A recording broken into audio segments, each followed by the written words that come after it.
What struck to us is where it doesn't matter if you're a racer, a stunt person, you know, a business person. It's the core similarities is that, you know, you got to set your goals. You got to, you know, get up and go for it, and you got to know what you want in life. Yes. So it's nice speaking to loads of these different people and seeing, you know, everyone has the same sort of outlook to get to where they wanted to go. Yeah.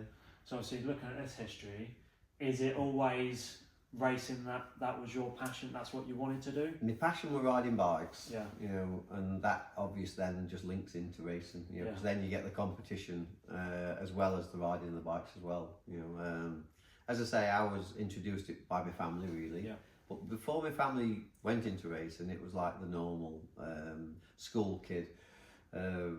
Old field bike, not motocross, just old field bike, stuff like that. I just loved riding bikes. Yeah. So when my brothers got into racing, I was really lucky because Philip, my brother, he picked a nice sponsor up, a garage owner. Okay. And it made it a lot nicer because obviously all we were doing is just labourers, you know, quick labourers and stuff. So we hadn't got that much money at that point, but was very lucky to pick Mal Carter up. He owned a couple of garages. And he really made it happen for us. So it was absolutely like a dream come true. Yeah. Because you're saying that reminds me of when I was speaking to Neil Mackenzie. I think he said the same. He was just a labourer as well, and he just saved up for some tyres, and that's how he then. And that was exactly the same. I mean, my brothers first started it, and they're both, you know, brick labourers and brickies and that stuff. And they just chucked the money together to get one bike between them. Yeah. And that was how it was, you know, like they chucked all the money into it, they got no left hardly, and that was the passion they'd got. Yeah. So when, as I say, as they'd done that for a couple of years, doing club level stuff, Mal Carter come along, seeing how passionate they were and how good Philip and that was, decided to sponsor us, and that was like, wow, you know, now we've got, you know, we can get all that money, we could get better bikes, you know, better bikes, you know, a bit more, you know, a bit more to it. So yeah. And back then, was it where you were then doing the bikes, and you know, because that's one thing I always loved about the TT is a lot of people there as just a van, fixing them themselves, getting it all ready, set up themselves. Is that how it was back then? When we first started, exactly the same. Even though I got Mal Carter as a sponsor, I finished up and bought me 3 750 MRRs just so I could A1 with different tyres on, just so I wouldn't take to change tyres, because it did expect me to do all the mechanicking. You know, he did pay for mechanic for first half side of it for first couple of years, and then he did introduce a mechanic for me. But up to then, no, it was everything. I drove the van, caravan on the back, bikes in the back. You know. Well, first off, to be fair, it wasn't even that renting a caravan. It was a van, take the bikes to Cavill Park, chuck the bikes out, go in the van. You know, and that was it. You know, like, literally, most meetings were like that. And then obviously we got a bit of luxury because we got a caravan on back after that. Went all over Europe in it, to be fair. Even Malk as a sponsor, you know, you think, well, sponsors like fly everything. No, not Malk. It was a Rough Diamond. It was like he used to come with us in the van, you know, driving all over Europe everywhere. You know, so it was I would say so much passion in it that wanted to do it, whether it was the sponsors or whatever. You know, and everybody worked the same. You know. Yeah, and as we were just saying, it's not that way anymore, is it? It's like now it's more the limelight. Yes, I'm sure there's still a passion there, but it's more about the status. Rather, back then it was you had that passion. Yeah, it's dead hard now to find somebody that's got the passion that much that will do that if it's needed. Yeah. At the moment, as you say, it's changed now. It's not as hard as that. You know, when you know your riders stay, they expect motorhomes, they expect everything. You know, which I suppose that's how times has moved on anyway. But you still get the riders, you know, that do, even if they had to, they would sleep in a car. Yeah. You know, so that's the ones that you're looking for, the ones that really got a lot of push whatever it takes, basically. Anything that it takes to make them win, basically. Yeah. Yeah. And you can see it in a lot of them. You know, it's you know, it's just great. You know, I mean, Leon's running quite a big team now, and I can see all the young riders that really want it, and some not as much. You know, but again, even the ones that don't want it as much, they've got natural skills. Some of them, so you have to work with it. Exactly. Yeah. That must be a such a proud thing for you to be able to look at Leon and see how well he's done and taken in his own right created his success. And Yeah, so I mean, all I've done, yes, I've helped as much as I can with my experience under him, but it's not that if they haven't got it, they won't get there. It doesn't matter if it's my lad or Leon or whatever. It doesn't matter. You've got to have that push forward. You've got to have it, or otherwise it's pointless. it goes back to that saying: you can lead a horse to walk, but can't force it to drink. That's exactly it. If you're leading it and it wants to, if they want it enough, then they'll make it. Yeah. So, and we on the sidelines just to try and shortcut the corners, really. Yeah. So if we can knock a couple of years off of the laning side of it, then that's good. But it's really down to them if they really, if they're going to do it. Because I'm going to assume in like this, it goes to two things. Is one, obviously talent, but two is knowledge. Yeah. Knowledge probably plays a massive part, and because like speaking to John McGuinness is like the TT, hidden knowledge around that track is like he'll know where manhole covers are. He took us for a lap once in a Ford ST. And he was saying, right, this corner here, I actually use the curb to get round it faster. It's like to know that, what is it, 37 3/4 miles or something? Yeah, it is, yeah. It's like, oh, God. The knowledge. I know what you're saying because I say I've done the Isle of Man. I'm proud to say that I've won the Isle of Man. But it took me 3 years just to learn the place. Yeah. 3 years, and that was actually going over at winter as well. Going over really? at winter, going over in winter in a car and going round and round it just to get it to go, which I learned it slightly different to what others do. I didn't learn it by sections. I just kept going round it. Down Bray Hill, doing a full lap. Once I got so far out, I was lost, and I just kept going and going and keep remembering section, but bits of sections until they all joined together. Yeah. So I learned it that way. I did. So but what you just said, you have to learn everything. Yeah. White lines, grates, everything. And people say, well, you've got to watch it, haven't you? But it's dead hard because even like the second year, I thought sort of like, I did know it, but you've got a dart in your head. Yeah, I was going to say that. Yeah, and like you get to some sections and you know that they should be full open, but your hand goes the other way because you've just got that little dart that's not there. Third year, they'd all gone, all the darts had gone, and I was like, I'm quite happy where I am now, on it. So it was pretty good.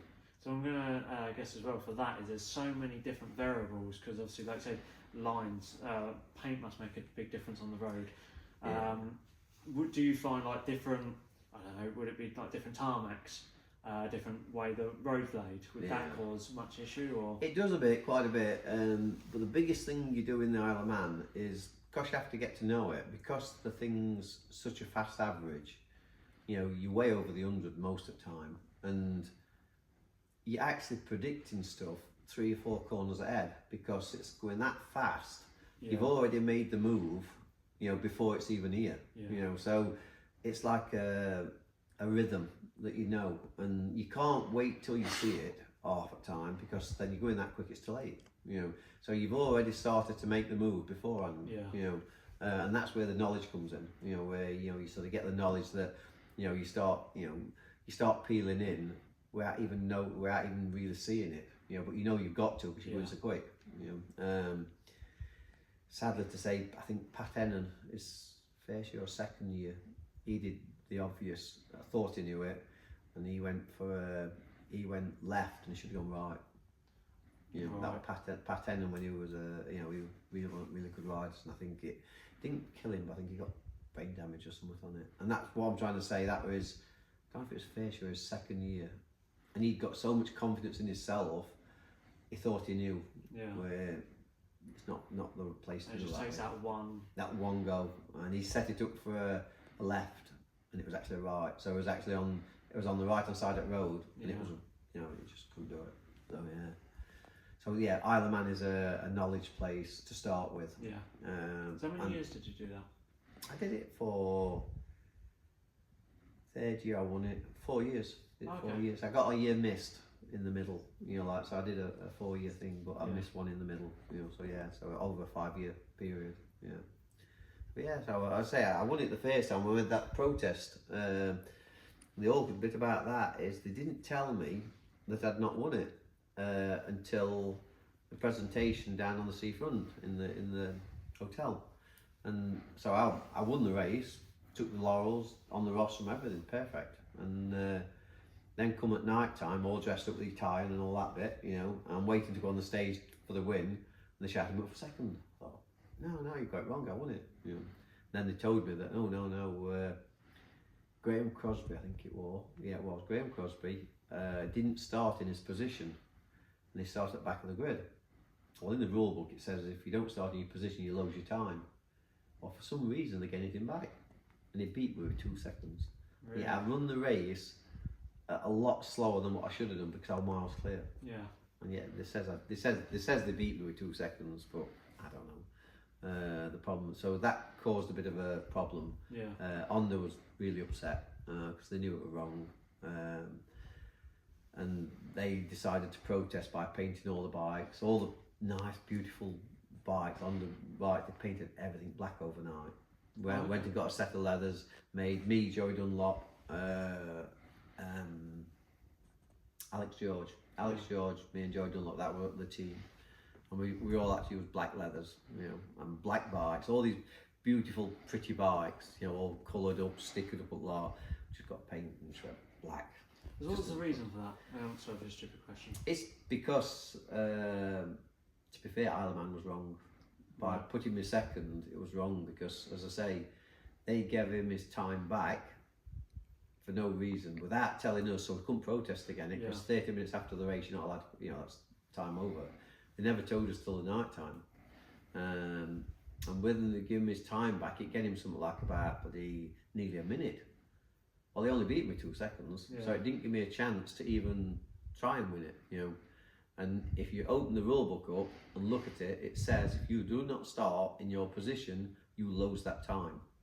So we had to start at the back because the bike won't go. Yeah. So, you know, you start off in 2x2s, you know, intervals. That's right, yeah. Yeah. And is it 10 seconds? Yeah. And because you start at the back, it was that far behind to start with. Yeah. But for some reason, they just get him his time back, even though the rule book says no.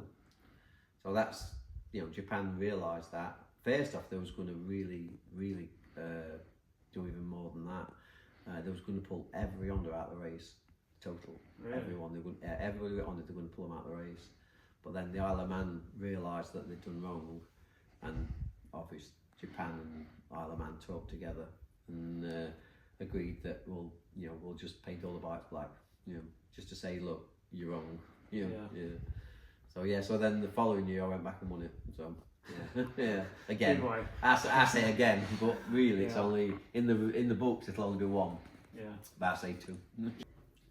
As a partnership, going for, you know, so how many years has it been? I was 15 and I'm 63 now, so quite a while. Wow. Yeah. On and off. Yeah. So and that's really what I find fascinating as well, is having that core, you know, that partnership in it for. Forever, you know. No, it's just we've been everywhere, haven't we? All together. Yeah, I mean, when you know, as youngsters, both went to separate ways and one thing and another, but always stayed together in one way. When we had Leon, we made it secure. We bought the farm here, and we've then built it up ever since 83. I don't know. My interest's always been racing. Not rode myself or very, very poorly. So it's been my life as well, and I think that's what makes it. So even though we work together all the time and, you know, we've travelled the world together, you know, Ron's always doing his thing, I'm doing my thing, and it's just a good partnership. Yeah. As I say, obviously it's ridiculous, like, because you say, well, you know, surely we being together all the time, you know, don't you argue a lot? We aren't actually together all the time. I'm doing my bit wherever it is, and she's doing hers, so it's like, it's not really, you know, that type, is it? No, I mean, like you said, racing, we travelled together, we did everything. And once racing stopped for Ron, Leon was starting his racing, but then we picked up the race school with Robert Fennell, you know, made all that for us. And we just done it running side by side. So he's good at all what he does, I do my bits, and it's worked well. Yeah, no, but basically, she does all the hard work, and I just have the pleasure. Mainly, all behind the scenes. Yeah. Because what actually got you to starting the race school?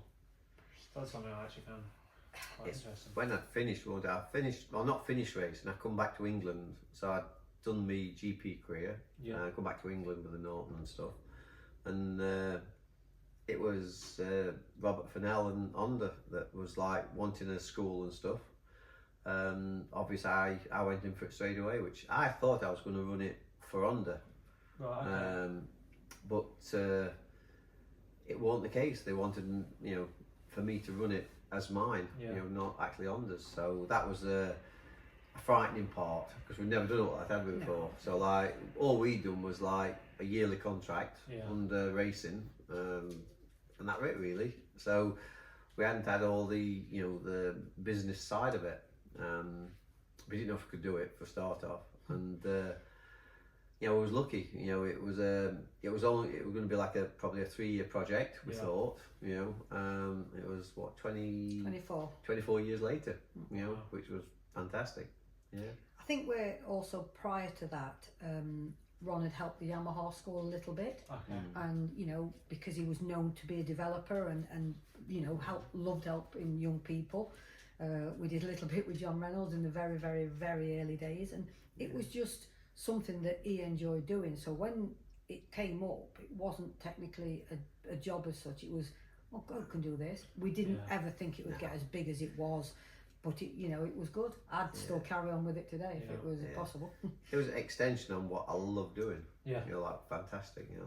Adding all the, even letting road lads get onto a track. It was fantastic. Just the pleasure of that was incredible. I know from obviously I've done it a few times, and I have no talent on riding. I really don't. Out me and Owen, it was always Owen was the talented one. I was very robotic, very stiff. I could make it round, but that was about it.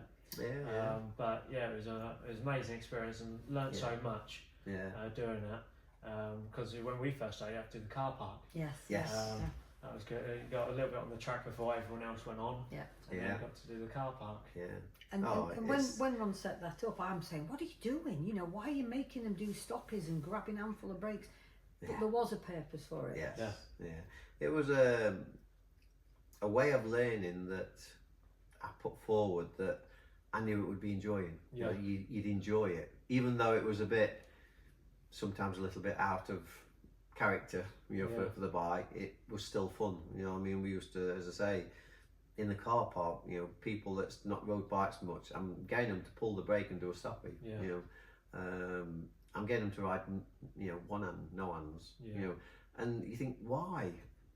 There's a lot of theory in it was like, it's to get control of the bike. And so it was different ways of giving confidence and having control of the bike.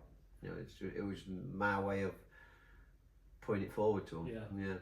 Well, I remember doing the car park, and from my memory, it was you had like a little circle bit, and it's like that was fun. It was like small, but I think I would have only been on maybe like a 125 or something.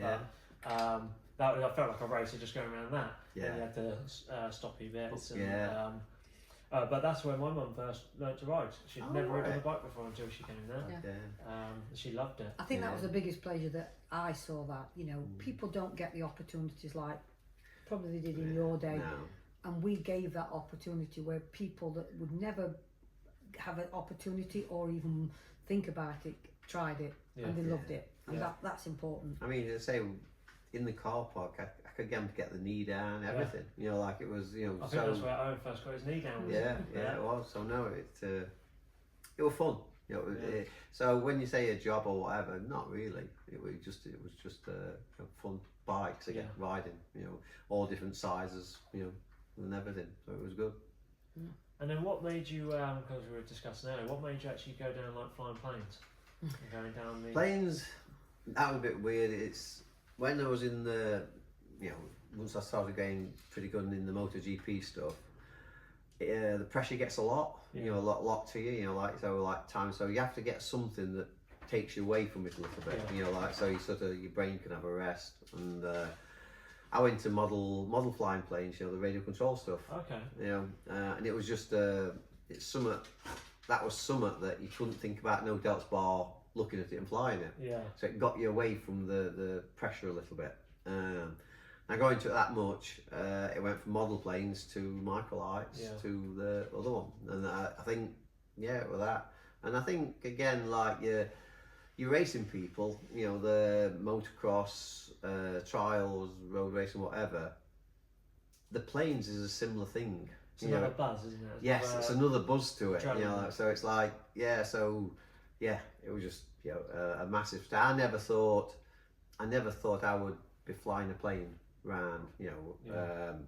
I just didn't think I'd have time or was capable or whatever. But when to do all that, it was like a massive challenge to me. Yeah. But more than anything, it's just the same relationship as riding a motocross bike, a trials bike. It's an extension of that, which makes everything. There is something about it, and to what I find it might be slightly different, but when in the R22, when you're doing like auto rotations, I don't know what it would be called. Yes. But it's like something just quite thrilling about that engine going to idle, and you've got to then figure it out. I had to get there, Oh, yeah. Something about that. It's just at first when you first go to this, I thought, this is a bit off. Are you sure you want to do that? Yes, it's on I for know. a reason. Yeah. But then afterwards, let's do that again. Yes, yeah. Once you've got the first one over, you think, that was bad, yeah. That was same with the plane, when I was sort of doing the lessons and that, and the dead engine landings and stuff like that. It was like your first one is like, wow, you're a bit on edge, but then when you feel like it wasn't that bad, No, but again, it's the buzz and the thrill, isn't it? It's the unknown, the thrill of it. Like I say, when you're up there, you just can switch off and just go into your own world. Most nights in the summer, me and Anne, we could just fly around Matlock, around the Peak District and all that stuff. Just fantastic. Just make it fly. Don't mind. It's beautiful up there. Make it fly as slow as possible. Do you ever find it? This is how I describe it to people: is when looking down. Do you remember old train sets and stuff? The little people, the little cars. Yeah. When you look down, that is what that's what it is to me. Oh, it's a I used to go to Matlock a lot. You fly over Matlock and you can picture it, and there's another world under there. No, it's nice. Yeah. And when you're up there, and obviously you're flying the plane, so you're concentrating a bit on your plane anyway, but out of the way. Yeah. Nobody can get you. It's like and there's not really anyone else around. No, it's great. It is good. Yeah. It's a bit surreal. It's a switch off. Yeah, it is good. But no, thank you for that. It was just, no problem. I just found it interesting to see the actual team behind it. Yeah, it is, and we're all a family. We stick together. With, like you say, we all live on the same farm, which is nice. All got different paths that they take. Daughters all run their own businesses and everything else. But so it is chaos, but it is a nice chaos. Because was this always your plan to have the farm where everyone lived there, or I bought a farm because I wanted a field to take my plane off. That's what I bought it for. Microlight this was one of the really early ones, proper microlight, material one. So my thing was like, well, I need to fly a plane out of field. Yeah. Well, if I buy a farm, I can do that. He wanted his sheds because obviously he had his shed at his mum's house, but he wanted one bigger than that so he can do all his tinkering. And that's when we bought the farm. Yeah. In '83, very run down, used to be a cattle farm, so it had got lots of outbuildings. Yeah. I mean, we just had Leon, so no, there was never the plan. Right. When Leon was about 16, 17, he was just started racing. He'd got his first contract, I think, with Honda. Wanted to stop on site because everything was still happening here. So we thought, well, we'll convert one of the barns, just give him a bit of a flat bit of independence so he can save his money and move on. But then he didn't move on. He didn't move on. He just moved to a bigger barn, got a bigger ass, So, and I'm pleased because all the kids did the same. We converted barn after barn, and they all wanted to do it. We weren't saying do it. They all wanted to stay. Now you got grandkids as teenagers, and because that's what we wanted to do. That's what we're working towards is exactly that one other. We call it a farm, but basically it's just big bit of land where we all can just live on our own separate. You can go your own separate ways, but you're still all there. Yes. My goal is I've always wanted this, like from the movies, is I want a massive, let's call it a barn, but massive warehouse, whatever, where you walk in, you've got all the cars lined up, and when you switch the light, and it just goes. Yeah, That's always what I wanted. Each car lights up. Yeah. And I've always wanted something like that, but that's what we're working towards. Exactly. Yeah. After seeing this, it's like that was just perfect. Yeah. And they've all got their own independence. They're all happy, like you say. They're all run their own businesses. On a Sunday, if we're at home, we 14, 15 of us around the table. It's chaos. The dogs are in there, and you know, one's talking about hair business, the clip and climb. One's talking about a breeding that she does. But it's nice. It lasts. There's that many conversations happening at once. We're all at one table. She does a Sunday dinner most Sundays. What she can. And great big Sunday dinner for all of us, and we all sit down there. And it's just everybody's talking about everything. You know. I think that's what life's about, though. Isn't it? Yeah. I think if you can keep it, it is. Yeah. And then, like you say, when the grandkids come in, even the little ones, stuff, but it's just a bit. It's hard sometimes, but it's nice. Yeah. Yeah. No, thank you very much for that. No problem. Really Thank you appreciate very it. much. Thank I'm you. glad I Thank enjoyed you. the See you. museum.